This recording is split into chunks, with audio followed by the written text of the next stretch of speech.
What if I told you that 3 million years ago, your ancestors faced creatures that made modern grizzly bears look small? Creatures with tusks longer than your arm, fangs designed to pierce bone, raw, brutal power that should have crushed them instantly. But something extraordinary happened. Instead of extinction, they survived. They created. They taught. They changed the course of evolution forever. Today, we're traveling back to witness the exact moment when human intelligence awakened in the face of impossible odds. When a small, fragile group of creatures decided they wouldn't accept their fate. This is the story of Homo Habilis. And it begins now. Welcome to the channel. We're about to witness 3.2 million years of human history unfold before your eyes. Before we venture into the ancient world, I'd love to know, where are you watching from? Drop your location in the comments below.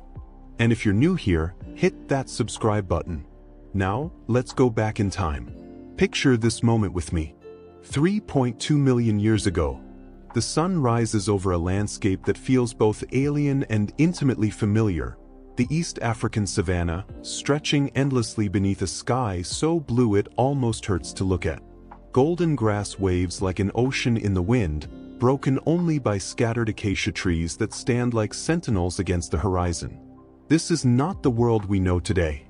This is a world still being written. A world where humans, well, not quite humans as we'd recognize them, are just beginning to wake up.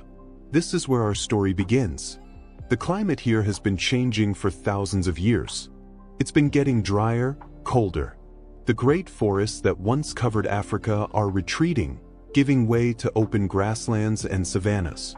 And in this shifting landscape, evolution is working its ancient magic. Life adapts or perishes. There's no middle ground, no mercy, just survival, day after day, generation after generation. And it's precisely in this harsh new world that something remarkable is stirring, something that would eventually lead to us. A group moves through the tall grass.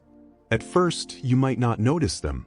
They're small, barely 4 feet tall, some even shorter.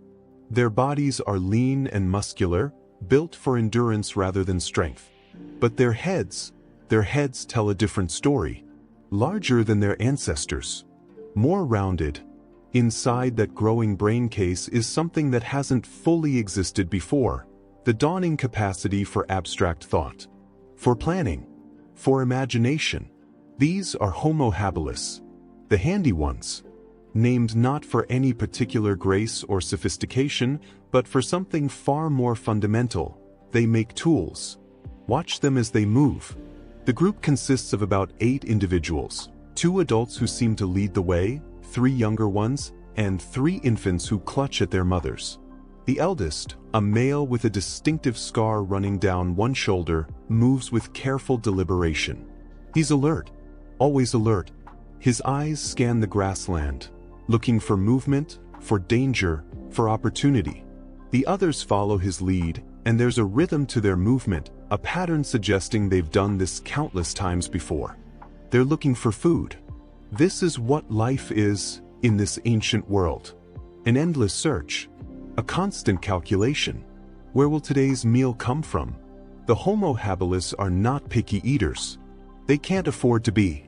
They eat what they find: roots, seeds, berries, leaves, insects, bird eggs when they can raid a nest. But there's a prize they're particularly drawn to meet: the energy stored in flesh, the nutrients concentrated in muscle and fat. The problem is, they're not very good hunters. The scar-shouldered male stops abruptly. The group freezes behind him. His nose is in the air. He's picked up a scent, and his body language shifts. There's excitement there, but also caution. Always caution. What he's smelled is old blood. The remains of a kill, probably made by one of the apex predators that own this landscape, the great cats with fangs like daggers, or perhaps the dire wolves that hunt in packs at dawn and dusk. This is scavenging. It's not glamorous. It's not safe. But it works. They move toward the scent, and now another member of the group steps forward. A female, perhaps the mate of the scarred leader. She carries something in her hand, a stone. Not just any stone. It's been carefully shaped. Held in her palm, it fits naturally. One end is sharp, worked down through deliberate strikes with another rock. This is an Oldowan tool, one of the earliest stone implements ever created by any creature on Earth. And it's about to become crucial. When they reach the carcass, what remains is a zebra, or what used to be one. A predator has already fed, leaving the best parts. But underneath the ribs, stuck to bone, there's still meat. Precious, protein-rich meat. The female kneels and presses the sharp edge of her stone tool to the joint. It takes effort. Her jaw tightens. But gradually, with sawing motions and careful pressure, she begins to separate bone from meat. The others watch intently. The younger ones, not yet old enough to hunt or scavenge efficiently, observe every movement. They're learning.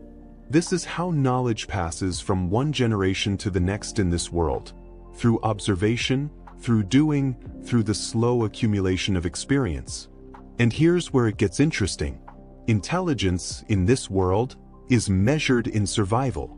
Intelligence is what allows Homo Habilis to process food sources that other creatures can't.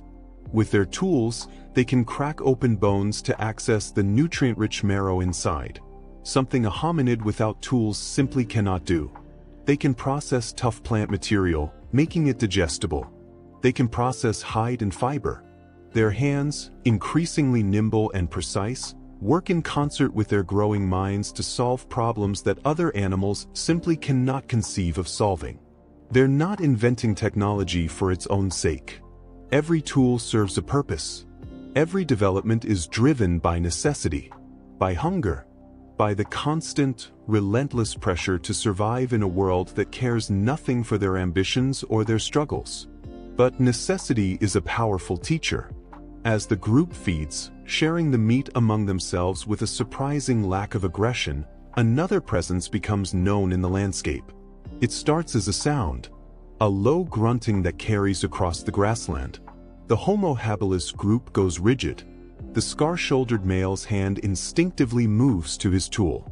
Every head turns. Every eye focuses in the same direction. The grunting continues. Closer now. Then, emerging from the tall grass on the far side of the carcass, an enormous shape materializes. It moves with surprising grace for something so massive. The creature is a boar, but not like any boar living in the world today. This is Metridiocoerus, a giant warthog standing taller than a man, weighing nearly 1,000 pounds. Its tusks curve upward and outward like ivory scimitars. They're longer than a human arm is long. Designed by millions of years of evolution to pierce and tear. And it's heading directly toward them. The air seems to change. Time slows. The Homo Habilis group must make a choice in seconds: fight, flee, or freeze. Evolution has armed them with intelligence. It's their greatest weapon. And right now, that intelligence is screaming at them that an animal this size, this powerful, this armed, is not something they're equipped to confront. The scar-shouldered male makes a sound. Not quite a word. Not quite an animal cry. It's something in between. Something that signals to the others, move. They scatter. The young are scooped up and carried. The group moves with remarkable speed despite their small size and short legs. They don't run in a panic. They move with direction. Toward the trees. Toward cover. Toward the high ground that the boar, with its lower center of gravity and massive bulk, will struggle to navigate. The Metridiocoerus snorts and tosses its head, claiming the carcass for itself. It's not chasing them, not yet. It's simply exerting dominance over a food source. This land belongs to it and creatures like it. The apex herbivores and the apex predators. Small, intelligent creatures are an afterthought. A nuisance. Prey, sometimes, but not the focus. From a distance, tucked between the roots of an acacia tree, the Homo Habilis group watches. They're breathing heavily. Their hearts are pounding. But they're alive. They're safe. For now. And something is stirring in the mind of the scar-shouldered male as he watches the enormous boar feed on what should have been their dinner. Something that might, in time, become defiance, problem-solving, the first seeds of a realization. We are smaller. We are weaker. But we can think. We can plan. We can make things. Around him, the others are clustered. The young ones are frightened. The females are calculating their next move. And everyone is hungry. But this moment, this dangerous, heart-pounding moment, is teaching them something that no creature before them has learned. Fear and intelligence can be combined. Fear can sharpen the mind. Danger can drive innovation. In the distance, the Metridiocoerus feeds, unaware that the small creatures it just scattered are mentally cataloging this encounter, remembering the location, understanding the danger, beginning, in their own way, to think about tomorrow, about caution, about preparation. This is the beginning of something profound. Not all of it will survive. Not all of it will be remembered. The Metridiocoerus will eventually go extinct, like so many of the megafauna that ruled this world. But Homo Habilis? They'll survive. They'll evolve. They'll spread. And somewhere in their lineage, in their descendants' descendants, the traits that kept them alive today, intelligence, cooperation, problem-solving, the ability to see danger and create solutions, will eventually lead to us. The sun is beginning to set now, painting the sky in shades of orange and purple. The Homo Habilis group will remain here through the night, huddled together, keeping warm through contact and proximity. They'll share the meat they scavenged, and tomorrow they'll venture out again. Another day, another hunt, another confrontation with a world that wants nothing more than to snuff out their fragile existence. But tonight, as darkness falls over the African savanna, they're alive. They've survived another day. And somewhere, deep in the wiring of their growing brains, the question is forming: what happens next? It's a question that will echo through millions of years. It's a question that will eventually lead to consciousness itself. The morning comes harsh and unforgiving. 3 days have passed since the encounter at the carcass, and the Homo Habilis group is desperate. The dry season is settling over the land like an unwelcome visitor. The water holes are shrinking. The easy food sources, the fruits and roots that grew in abundance during the wet months, are becoming scarce. Hunger is no longer a distant concern. It's immediate. It's present. It's gnawing at their bellies with an intensity that makes everything else secondary. The scar-shouldered male leads them through a ravine where the grass grows tall and thick. His eyes are constantly moving, constantly assessing. Behind him, the females move with less confidence today. The young ones are quieter than usual. Even the infants seem to sense the urgency, clinging more tightly to their mothers' bodies. Then the scarred leader stops. His nostrils flare. Blood. Fresh blood. Not hours old. Recently spilled. The group exchanges glances. There's no hierarchy of permission here. No formal discussion. But everyone understands what this means. Fresh blood suggests a fresh kill. And a fresh kill means meat. It means survival for another day, maybe two. It means the difference between strength and weakness, between thriving and merely existing. They move toward the scent with purpose now. The urgency in their movements betrays the fear beneath their calculated steps. Because fresh kills don't remain unclaimed in this world. The apex predators, the great cats with their powerful jaws and extended canines, they claim their kills quickly. To arrive at a fresh kill means to arrive at a place where danger is most acute. What they find is a young antelope. A kudu calf, perhaps a week or two separated from its mother. The kill is so recent that the body is still warm. There are claw marks on the hindquarters and deep puncture wounds in the throat. A lion kill, or perhaps a saber tooth. The predator has fed on the heart and liver, the most nutrient-dense organs, and then moved on. Satiated, uninterested in defending the remaining carcass. But it's only been minutes. The predator could return. The female who carried the tool 3 days ago steps forward without hesitation. She's carrying 3 stones now. One is the familiar sharp blade she's been using. The others are heavier, more rounded. Hammerstones. Tools for making tools. She settles into a crouch beside the antelope's body, and her hands begin to work with an efficiency that speaks to long practice. The other adults form a perimeter around her. They're watching, listening, ready to signal danger at the first sign of movement in the grass beyond their immediate vicinity. This is cooperation in its most essential form. Not organized, not formally structured, but deeply understood. Everyone knows their role. Everyone understands that survival depends on each person doing exactly what needs to be done. The scarred male cuts deeper into the ravine, moving upstream toward higher ground. He's not scavenging. He's scouting. His role is to be their early warning system. If the predator returns, if other dangers emerge, he needs to see them first. Every second matters. Meanwhile, the female working on the carcass has made an incision along the ribcage.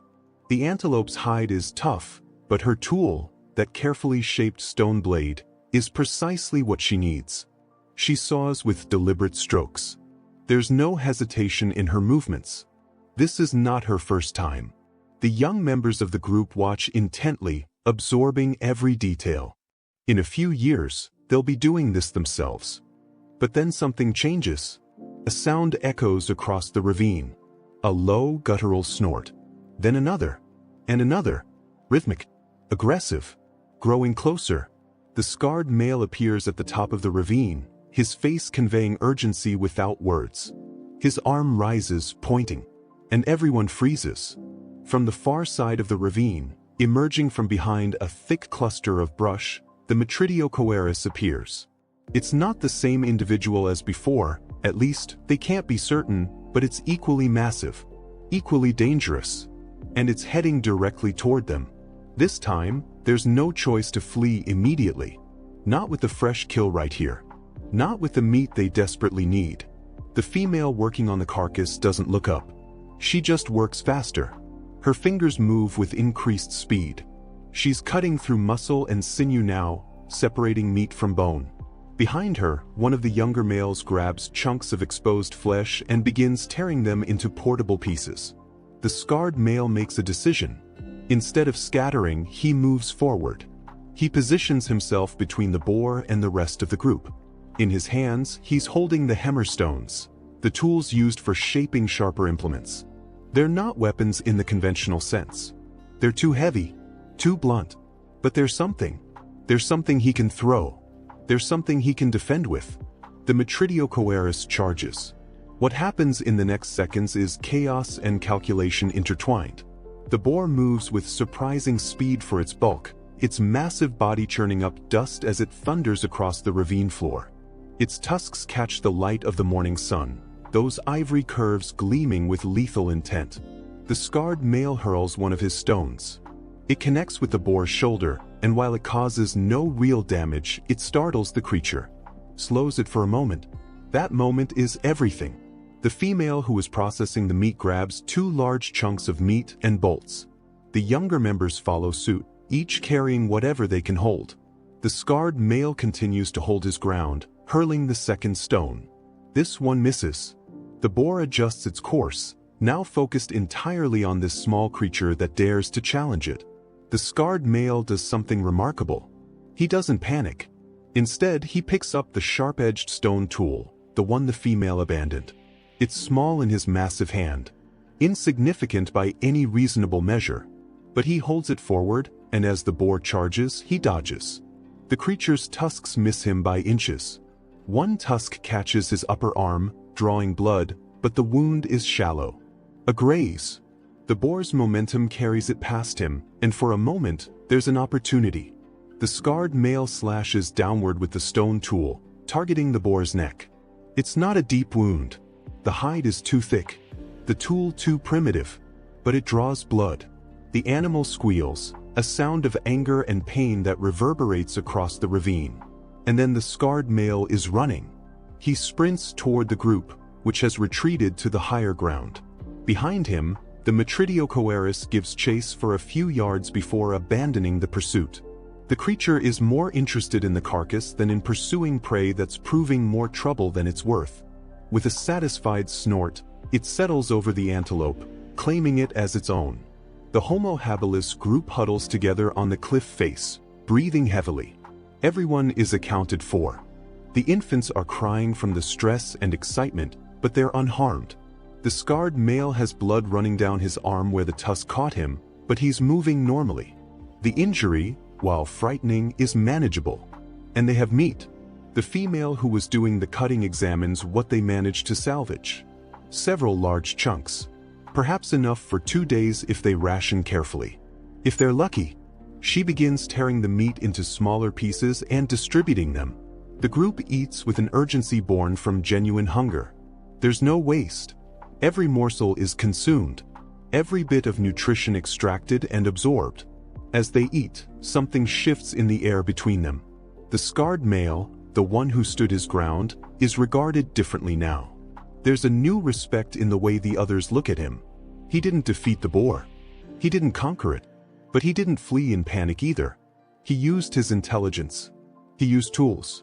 He bought time for the group to escape with food.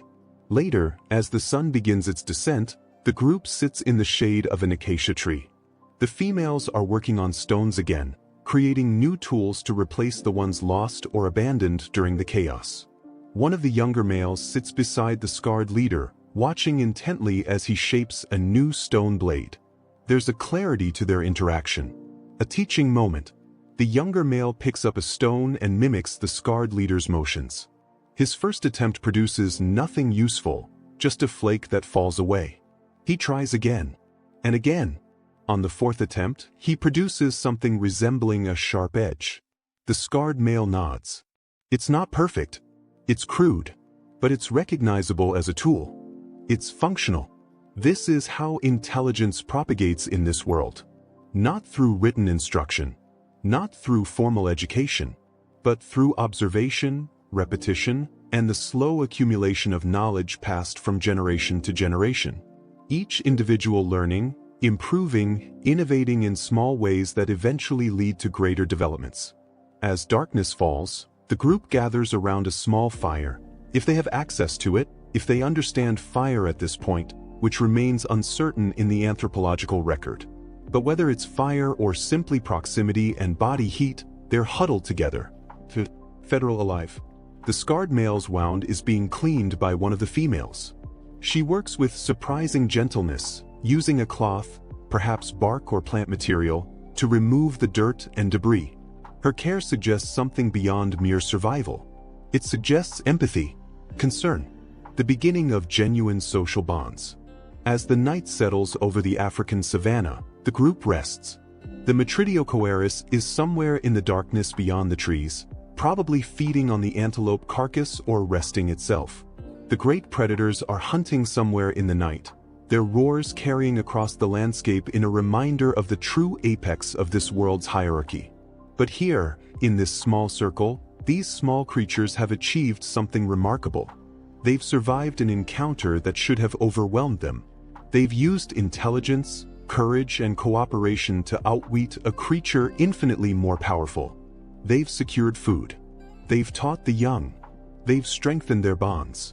And somewhere in the darkness, the next challenge is already forming.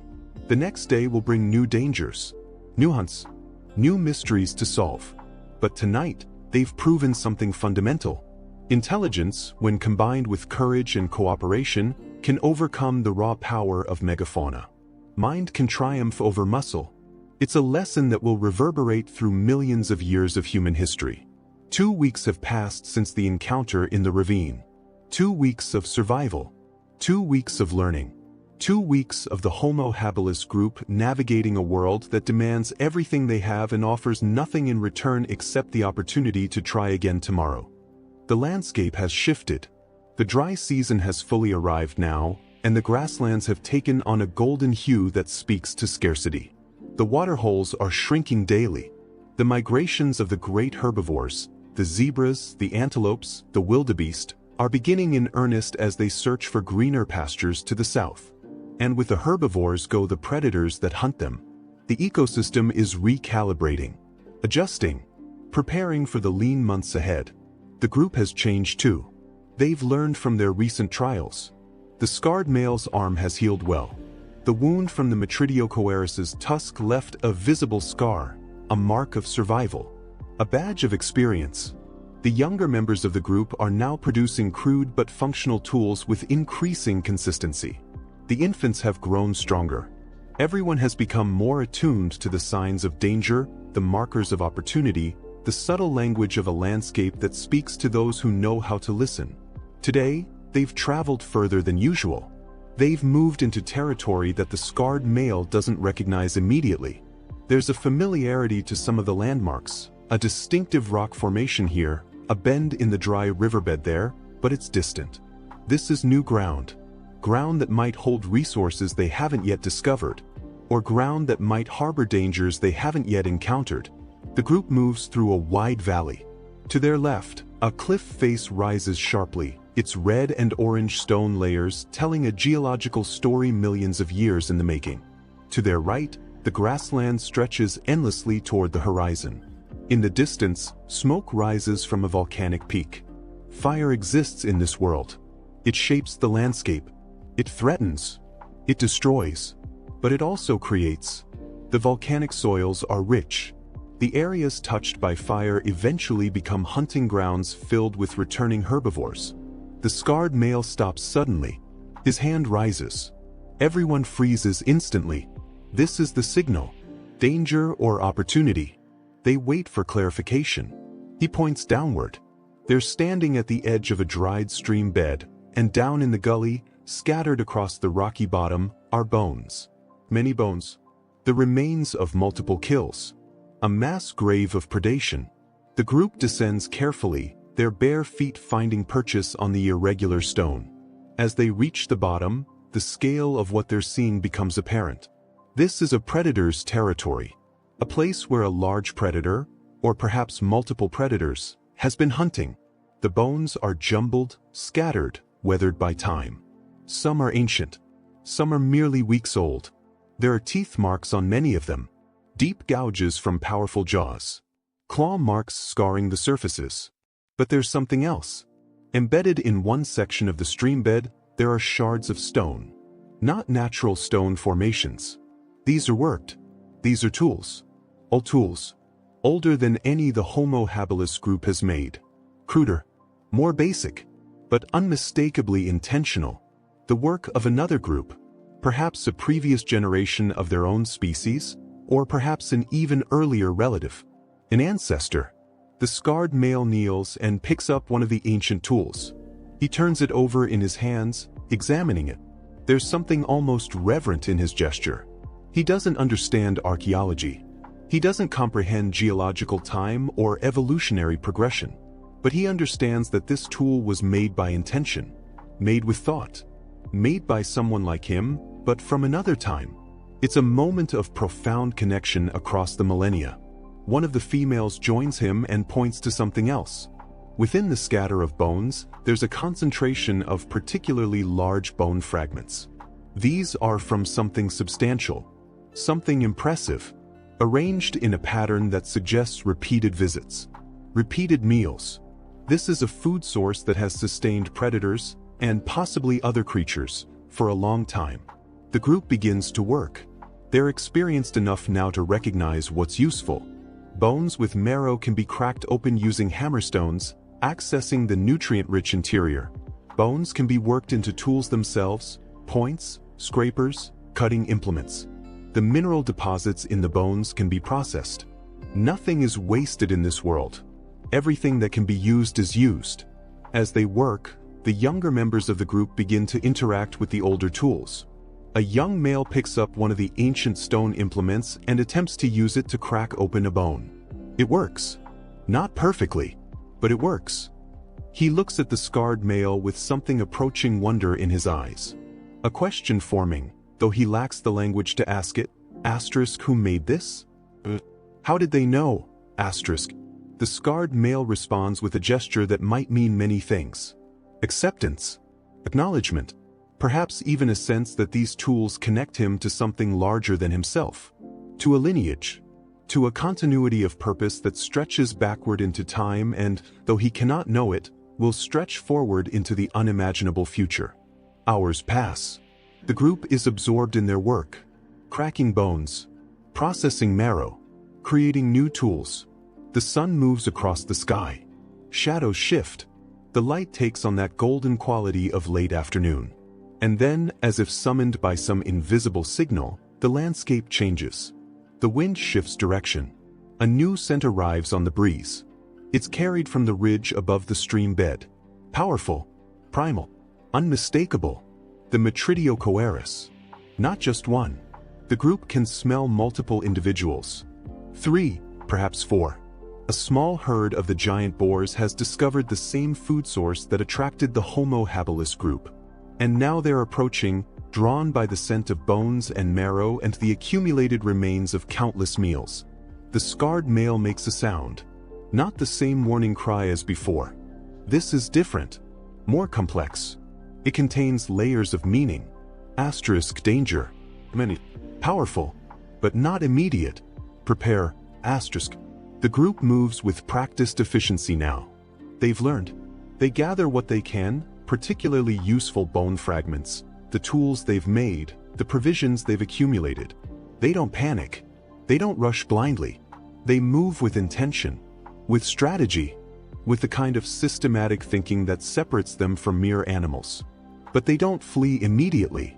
Instead, they move upward along the gully wall, positioning themselves on higher ground. They're not running away in terror. They're establishing a vantage point.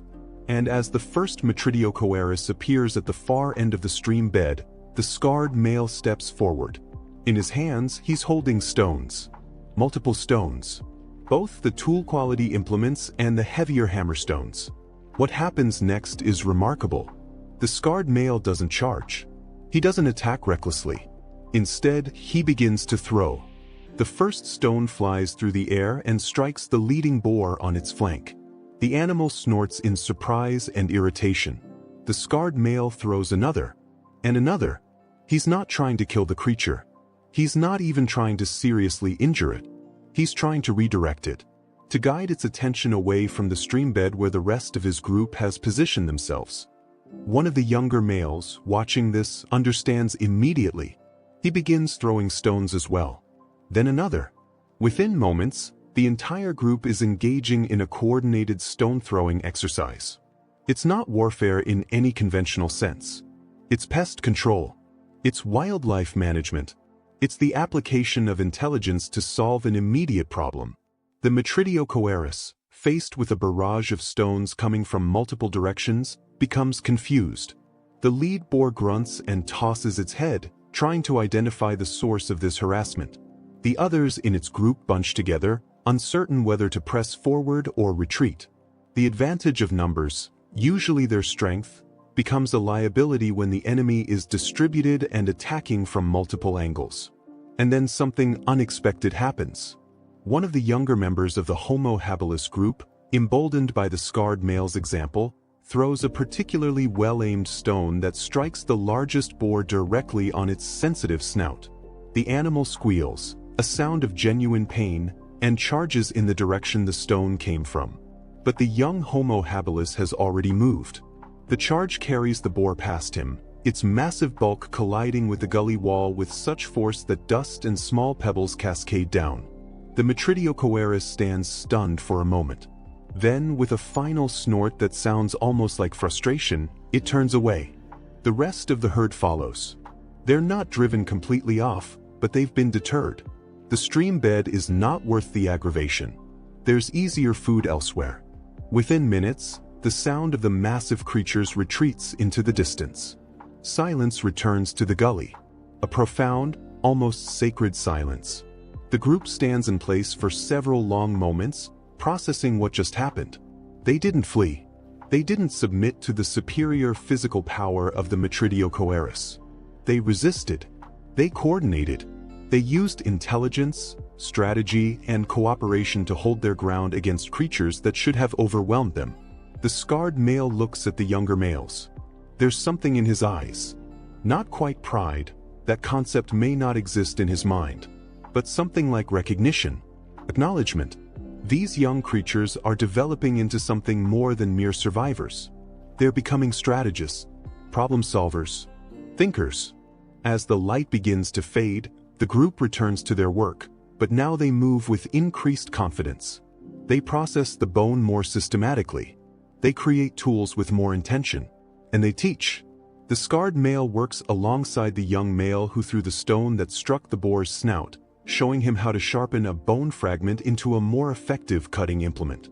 The female who first used tools to process meat shows another young female how to judge the angle of a strike for maximum efficiency. Knowledge is being transmitted. Culture is being created. These are not random survival activities. They're ritualized. They're patterned. They're the beginning of what we would call education, tradition, and social structure. Night falls gradually. The group has moved from the stream bed to a rock shelter on the cliff face, a place they discovered during their exploration. It offers protection from predators and from the elements. The entrance is high enough to spot approaching dangers. The interior is spacious enough to accommodate everyone comfortably. As darkness settles completely, they gather around a small flame. Whether this is a fire they've deliberately created or merely kindled from natural sources remains a mystery to modern observers.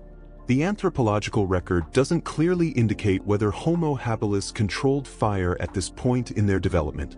Some evidence suggests they did. Other evidence is ambiguous. But for our narrative, let's imagine the warmth of fire. Let's envision the light pushing back the darkness. Let's see them gathered in its glow, their shadows dancing on the stone walls. The scarred male sits at the center.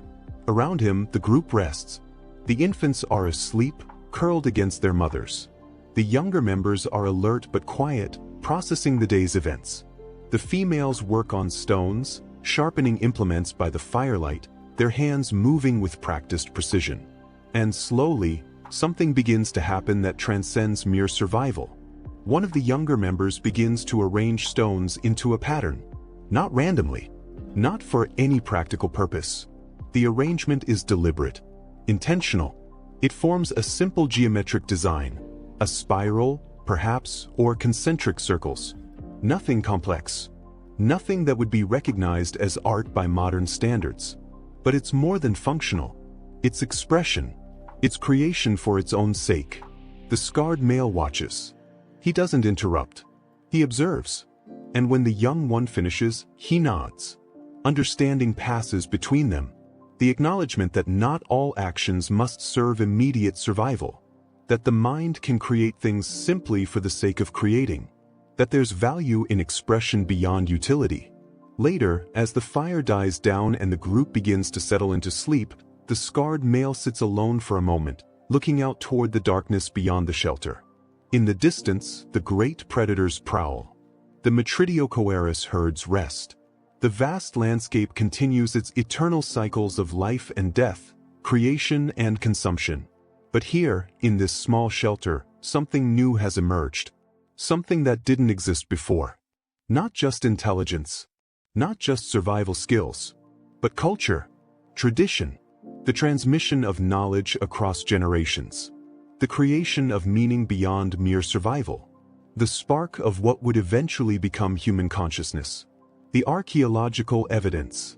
What we know about Homo habilis comes from fragments, quite literally. Stone tools found at sites across East Africa. Fossil remains scattered through geological layers. Animal bones bearing the marks of deliberate processing. Footprints preserved in ancient ash. Each piece of evidence is a small window into a world we can never fully understand. The Oldowan toolkits, those carefully shaped stones, represent the earliest known stone tools used by any creature. They date back to at least 2.6 million years ago, with some evidence suggesting even earlier development. These tools are not sophisticated by modern standards, but they represent something revolutionary. They represent the deliberate modification of the environment. The creation of implements to solve problems. The externalization of thought into physical form. The bones we find at Homo habilis sites tell stories of scavenging and processing. Marks from stone tools indicate that early humans were accessing the nutritious marrow inside bones that predators had abandoned. This suggests not just the ability to process food, but the ability to recognize opportunity, to see potential where others saw only discarded remains. Evidence of meat eating at Homo habilis sites is abundant, but it doesn't tell us whether they were hunters or primarily scavengers. The debate continues in academic circles. Some researchers point to the frequency of meat consumption and argue for active hunting. Others note the abundance of evidence for stone tool processing and argue that scavenging, accessing remains left by apex predators, was the primary source of meat for early humans. The truth is likely more complex. Both activities probably occurred. The flexibility of diet that allowed Homo habilis to both scavenge and hunt, and to process plant materials and insects and eggs, was likely crucial to their survival in an increasingly variable environment. The mysteries that remain. Despite decades of research, many questions about Homo habilis remain unanswered. Did they possess language? The fossil record shows an enlarging brain case, particularly in areas associated with language and abstract thought. But there's no definitive proof of linguistic capability. No way to know if they communicated with simple calls, complex gestures, or something approaching language as we know it. Did they control fire? Some sites show evidence of deliberate hearths and the use of fire. Other evidence is ambiguous. Fire would have provided enormous advantages: warmth, protection from predators, cooking to make certain foods more digestible.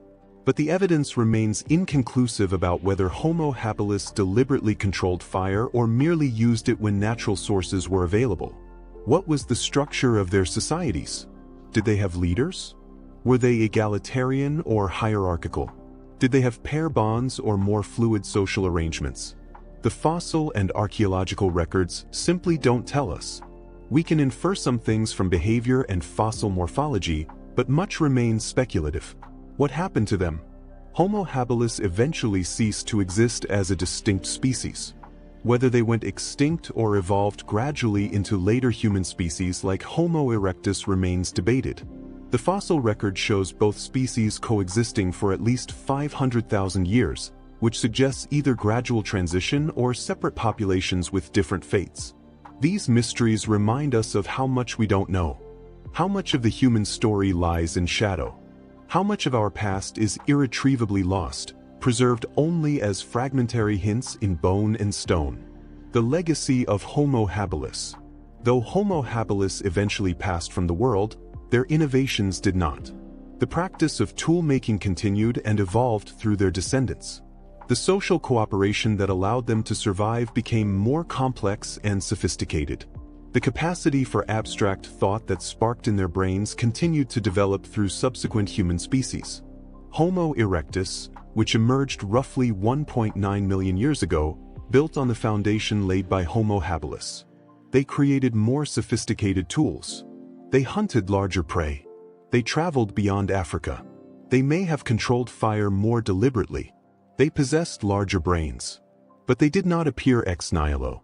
They evolved from the population established by Homo habilis. Later human species, Homo neanderthalensis, Homo floresiensis, and eventually our own species, Homo sapiens, carried forward the innovations of their ancestors. The stone tools became more refined. The social structures became more complex. The capacity for abstract thought evolved into art, music, language, mathematics, and philosophy. But none of this would have been possible without Homo habilis. Without those small creatures on the African savanna, using stones to solve problems, teaching their young, creating culture, and persisting despite the overwhelming challenges of their world. They were the bridge between the ape and modern humanity. The moment when consciousness began to kindle. The spark that would eventually illuminate the entire trajectory of human civilization. What the bones tell us. When we excavate Homo habilis remains, we're not just finding fossils. We're finding evidence of beings who thought, who felt, who suffered, who cared for one another, who created, who persisted against impossible odds. The bones bear the marks of injury and disease. They show evidence of care, healed fractures that suggest someone nursed the injured individual back to health. They show variation in size and form, suggesting diverse populations with different adaptations to local environments. One skeleton from Tanzania shows evidence of advanced arthritis. The individual must have been in considerable pain. Yet the bones show signs of healing and adaptation. This creature lived with its condition. It was cared for by its group. It survived longer than it should have, given the severity of its affliction. These details matter. They remind us that Homo habilis was not just a biological fact in the fossil record. They were individuals. They were communities. They were conscious beings grappling with existence in a challenging world. The evolutionary imperative. Homo habilis emerged during a time of profound environmental change. The African climate was becoming cooler and drier. The forests were retreating. The grasslands were expanding. Traditional food sources were becoming less reliable. Survival depended on adaptation. And the adaptation that Homo habilis developed was not physical. They did not evolve fangs or claws or greater speed. They evolved intelligence. They evolved the capacity to create tools. They evolved the ability to work together. They evolved the flexibility to eat almost anything. They evolved the capacity to learn and transmit knowledge across generations. This represents a fundamentally different evolutionary strategy than the one pursued by the megafauna. The Metridiocoerus relied on physical power. The great cats relied on hunting prowess. But Homo habilis relied on mind, on culture, on the accumulation of learned knowledge. In the short term, this strategy was precarious. The megafauna were more powerful. They were faster. They were more specialized predators. But in the long term, the strategy of Homo habilis proved superior. The megafauna eventually went extinct. The intelligence-based strategy of humanity not only survived but thrived, eventually dominating the planet. Where are they now? The bones of Homo habilis rest in museums and research institutions around the world. They're studied, analyzed, discussed, debated. Each fragment carries information that researchers work to decode. DNA analysis has revealed connections to other ancient humans. Isotope analysis shows what they ate. Bone morphology reveals how they moved. But the most complete picture of Homo habilis is not found in any single specimen. It's found in the sum total of evidence. The tool sites, the food remains, the skeletal material, the geological context, the paleo-environmental reconstructions. All of these pieces together create a mosaic of understanding that, while incomplete, allows us to imagine these creatures into reality. We know they existed. We know they survived in a challenging world. We know they created tools and culture. We know they cared for one another. We know their descendants went on to populate the entire world. We know they left behind the seeds of everything that humanity would become. What can we learn from Homo habilis? In our modern world, surrounded by technology and removed from the immediate pressures of survival, it's easy to forget how recent intelligence is. How new the capacity for abstract thought. How fragile the foundations of human civilization. Homo habilis reminds us that our intelligence is not inherent. It's not guaranteed. It's the product of millions of years of evolution under specific environmental pressures. It's the result of countless small innovations, each building on the previous. It's the legacy of our ancestors' determination to survive and to improve their condition. Looking at Homo habilis, we see ourselves, not as we are now, but as we were. We see the hunger that drove them, the fear that motivated caution, the courage that allowed them to face dangers far greater than themselves, the cooperation that bound them together, the creativity that led them to make things beyond mere utility.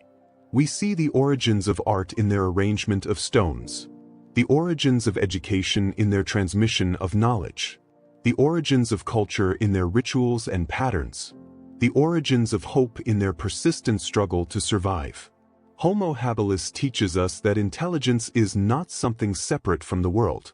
It's a response to the world. It emerges from necessity. It develops through challenge. It's strengthened by cooperation and sustained by curiosity.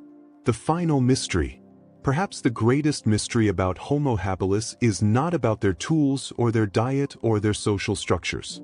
It's about their inner lives. What did they think about? Did they contemplate their existence? Did they wonder about the stars? Did they feel joy in addition to fear? Did they create art or tell stories or make music? The fossil record cannot tell us these things. There's no way to know what went on behind those increasingly large eyes. What thoughts occupied their minds? What dreams, if any, inhabited their sleeping hours? But we can imagine. We can look at the evidence of their capabilities and infer something about their consciousness. We can see the stone tools and imagine the planning required to create them. We can see the bones bearing marks of care and imagine the compassion that motivated that care. We can see their survival in impossible circumstances and imagine the determination and creativity that enabled it. And in that imagining, we connect ourselves to them across 3 million years. We recognize something of ourselves in these small creatures. The same drive to create meaning. The same capacity for cooperation. The same determination to survive. The same spark of consciousness struggling against the darkness. Join the search for our origins. The story of Homo Habilis is far from complete. New discoveries are being made every year. Fossil sites in Africa continue to yield new specimens. Advanced analytical techniques are revealing new information about old bones and stones. The picture of human origins becomes clearer and more complex simultaneously. But there is much we still don't understand. And there are ways you can engage with this research and contribute to our understanding of human origins. Support paleontological and archaeological research. Organizations conducting fieldwork in East Africa are continually uncovering new evidence about early humans. Your support can fund excavations, analysis, and the preservation of specimens. Consider donating to reputable research institutions like the Leakey Foundation or university-based paleontology programs. Visit museums with early human fossils. Museums around the world house specimens of Homo habilis and other early humans. Seeing these fossils in person creates a connection across time. It transforms them from abstract concepts into tangible reminders of our shared history. Many museums also engage in research and education about human origins. Learn more about human evolution. Read books by paleoanthropologists.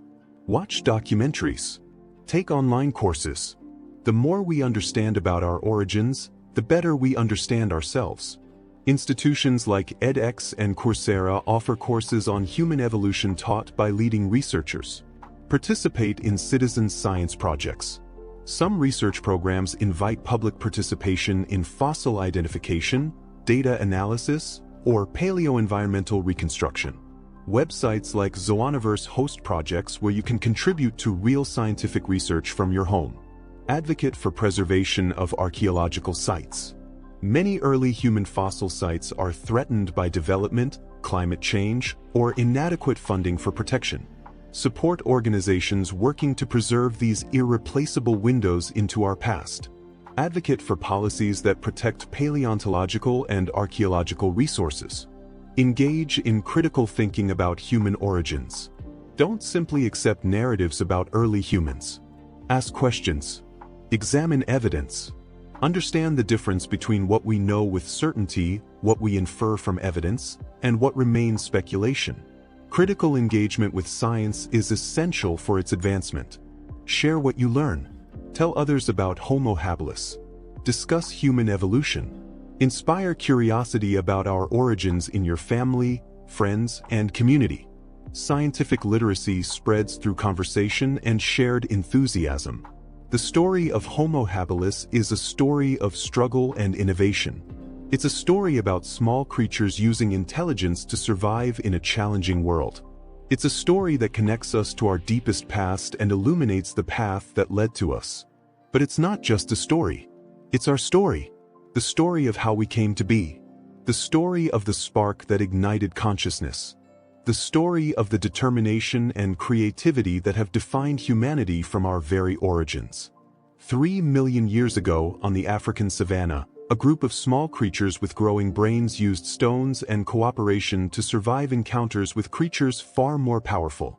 They didn't know they were beginning a journey that would eventually lead to civilization. They didn't know their innovations would transform the planet. They didn't know that millions of years later, beings descended from their lineage would study their bones and reconstruct their lives. They simply persisted. They learned. They created. They cared for one another. They left behind the spark that would eventually become human consciousness. And that spark still burns in us today. Thank you for traveling back in time with us. The journey into our past is ongoing, and there's still so much to discover. What questions do you have about Homo habilis and human origins? Share your thoughts in the comments below. And if you found this story compelling, consider supporting the researchers working to uncover our deep history. The mysteries of human evolution await.